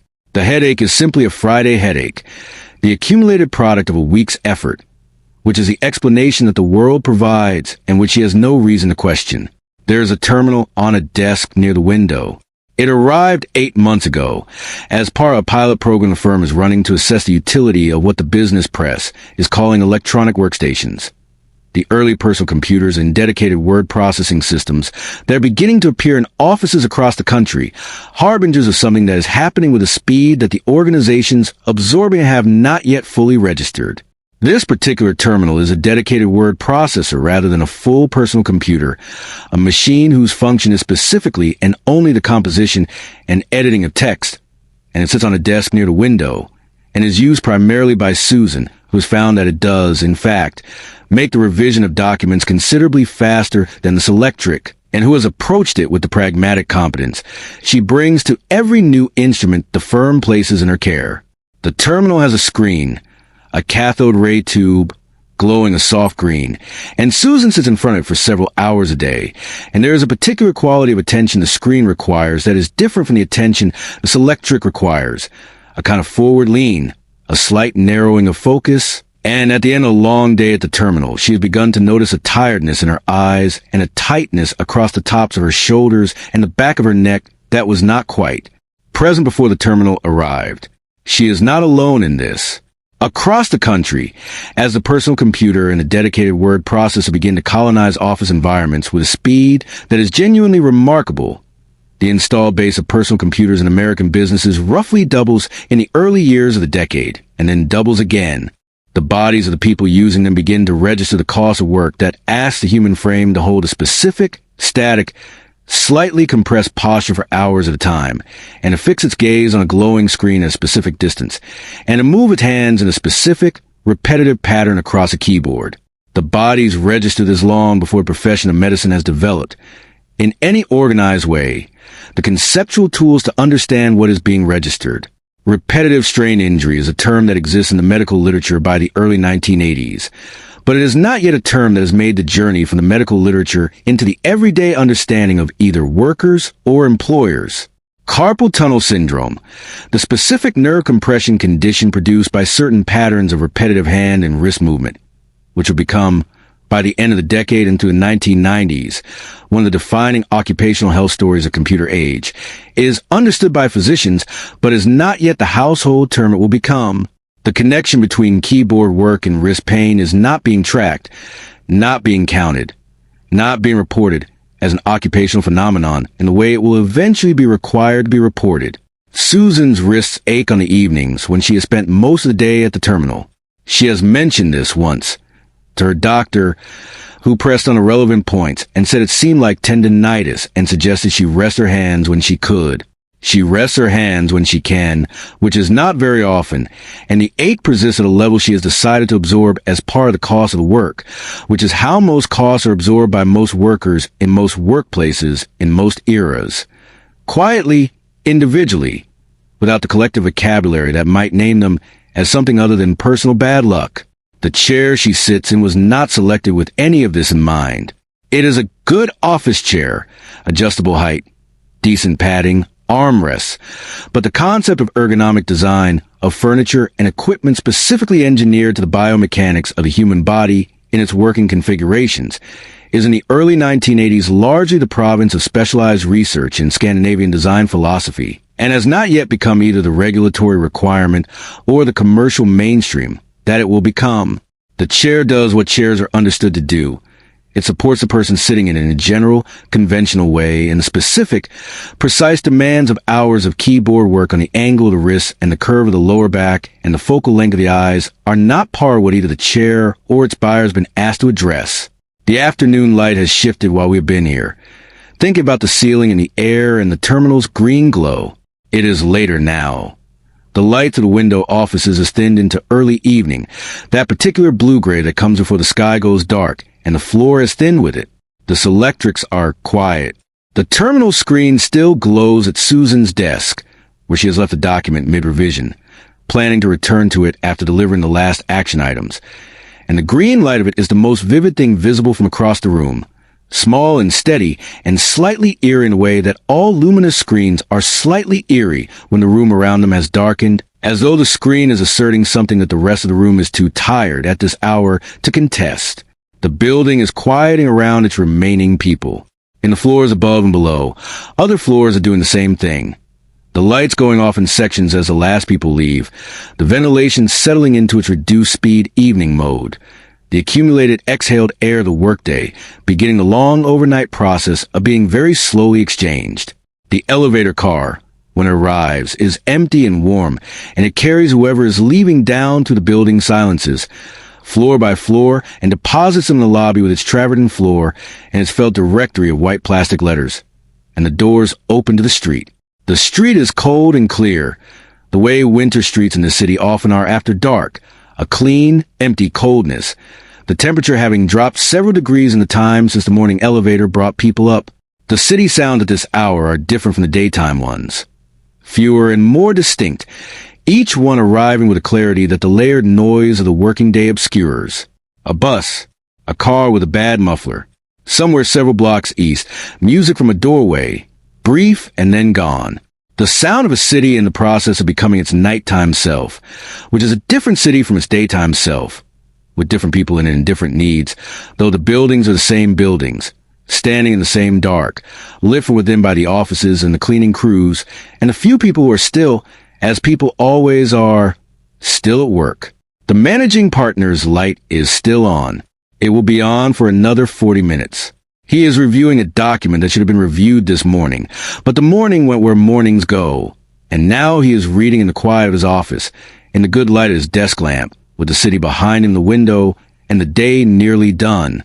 He is aware, in the way he is always faintly aware at this hour, of the tightness across his chest that has been present for some weeks, and that he has attributed, in the easy way of men of his generation who have not acquired the habit of medical attention, to stress, to posture, to particular demands of a busy season.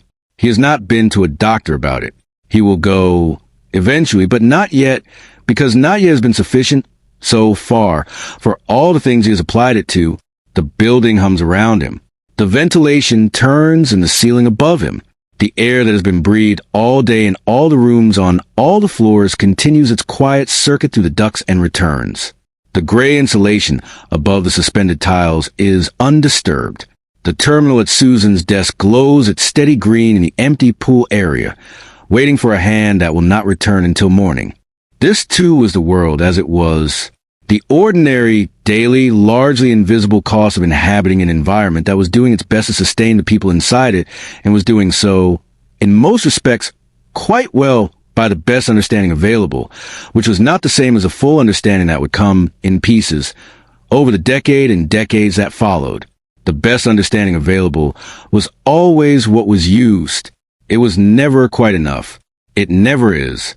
The gaps in it are only visible in retrospect, which is where we're standing now, looking back at the lit windows of a building that does not know it is being looked at, humming in the dark with its ordinary, consequential, slowly accumulating secrets.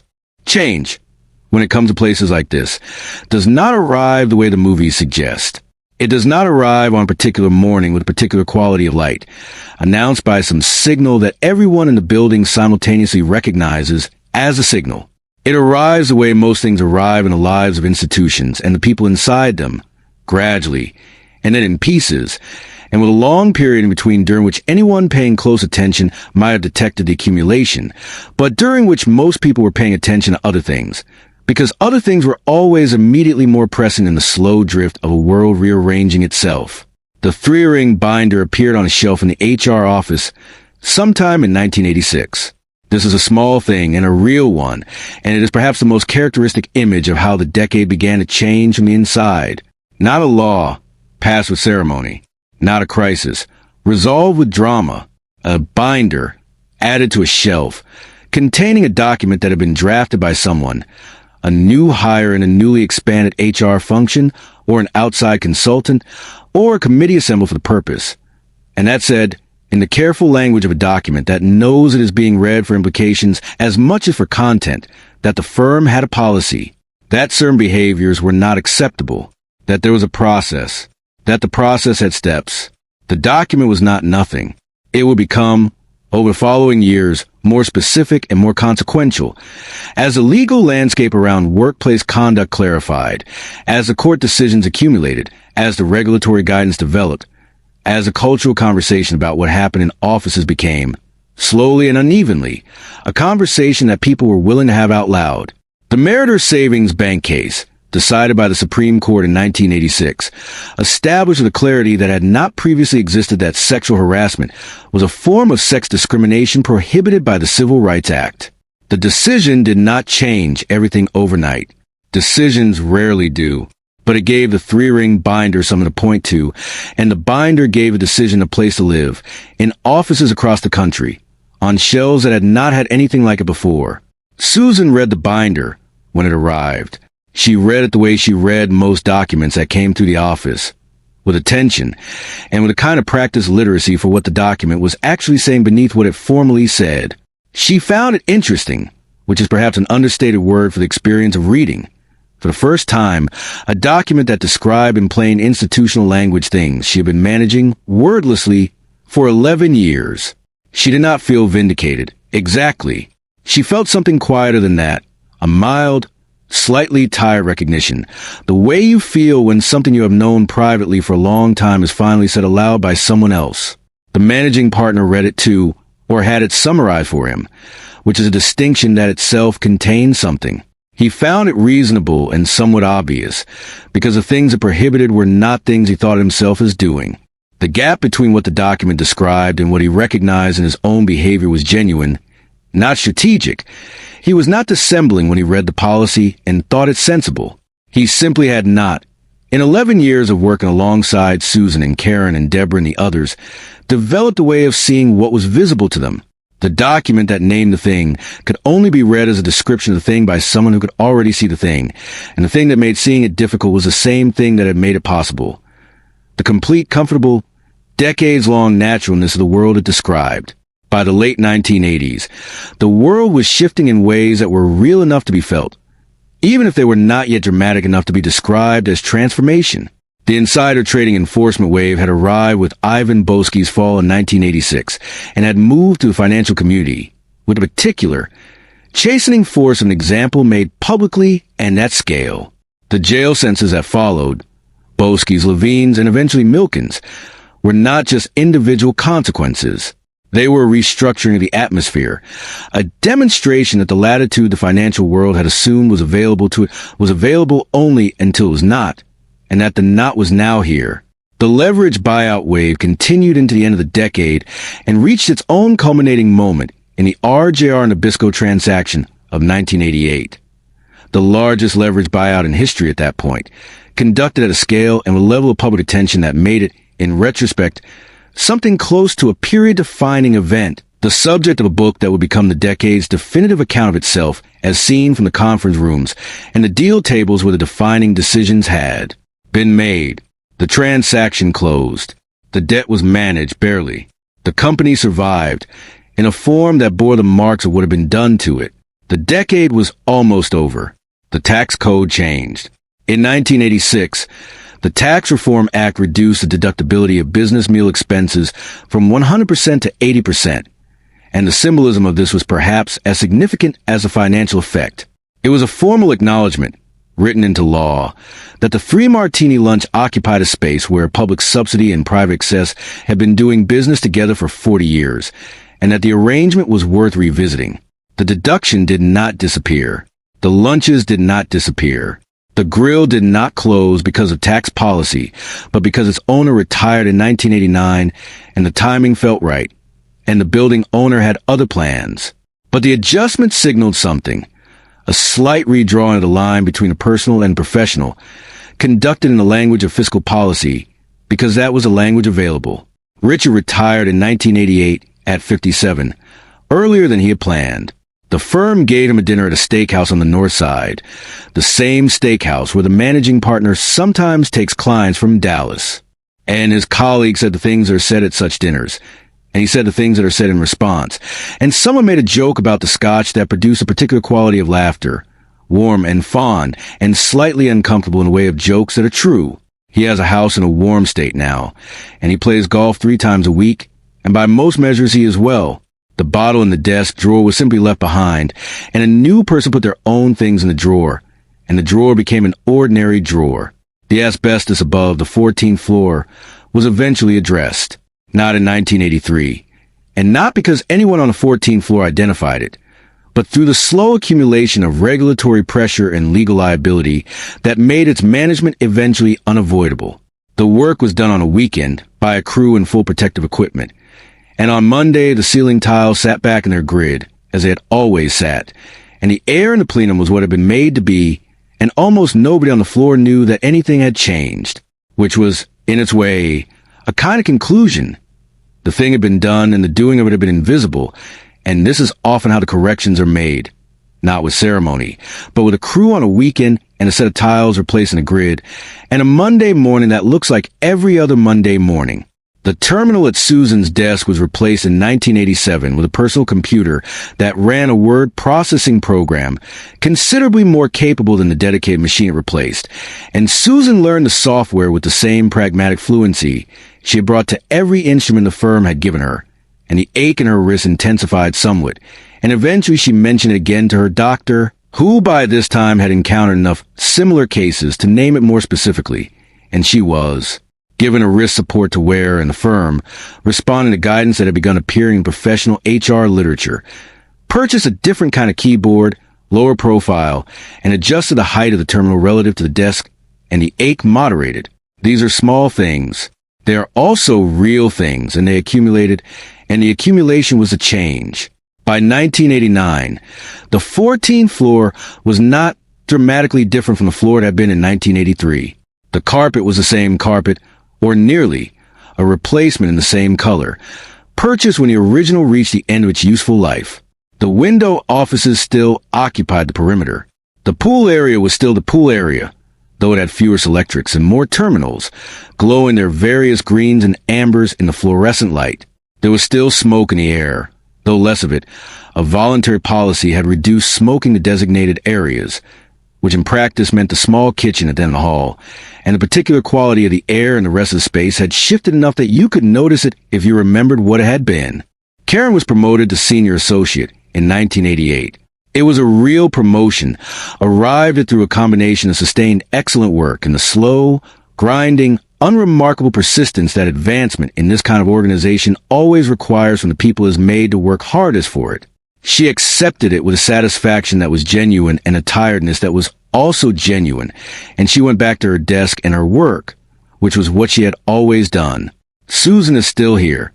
She will be here for several more years, and then she will leave for a different firm, where her title will be executive administrator, and her salary will be considerably better than it has been, because the market for people with her particular combination of skills and discretion and organizational intelligence has finally, slowly, begun to reflect what those skills are actually worth. She will be good at the new job, as she's been good at every job, and she will train the person who takes her place here on the 14th floor with the same patient specificity with which she once answered Deborah's questions, and the knowledge will transfer, as it always has, from the person who holds it to the person who needs it quietly, without appearing on any formal ledger. The managing partner's light goes off. It is late in the evening of a day that has been like other days, and the day is done, and the building is mostly dark, and the light that goes off in the corner office makes a small change in the pattern of illumination visible from the street below, one rectangle of lit glass becoming dark, the building's nighttime face adjusting by one small unit. From the street, if anyone were watching, which nobody particularly is, the change would be barely visible. The building is very large, and there are many windows, and most of them are already dark, and the one that has just gone dark is simply one more. The building hums in its patient way. The ventilation turns in the ceiling. The lobby is empty, the travertine floor reflecting the overnight lighting in long, even planes. The building directory standing in its frame with the white plastic letters pressed into black felt, listing all the names, all the floors, all the suite numbers of the addresses of the offices where all of this has been happening day after day for a decade. The directory does not know that the decade is almost over. Buildings do not know what decade they are in. They simply stand in the dark, doing what they do, full of the accumulated residue of all the days they contained. The smoke absorbed into the carpet fibers, the coffee burned into the heating element of the pot, the particular invisible record of 10 years of ordinary, consequential, largely unexamined human activity, layered into the surfaces of the place the way weather layers into stone. Outside, The winter city does what it does in the small hours. The wind off the river carrying its cold mineral smell through the empty streets. The traffic lights cycling through their colors for nobody in particular. The whole patient infrastructure of the place maintaining itself in the dark. Waiting for morning, which will come as it always does, and will bring with the sound of the elevator and the smell of coffee, and in particular, purposeful clatter of people beginning again. The building breathes, and the night, unhurried and complete, settles quietly around it. Thank you for listening. If this helped you rest, a kind comment or a shared video helps these stories reach the people who need them most. And that's the only kind of support this channel will ever ask for.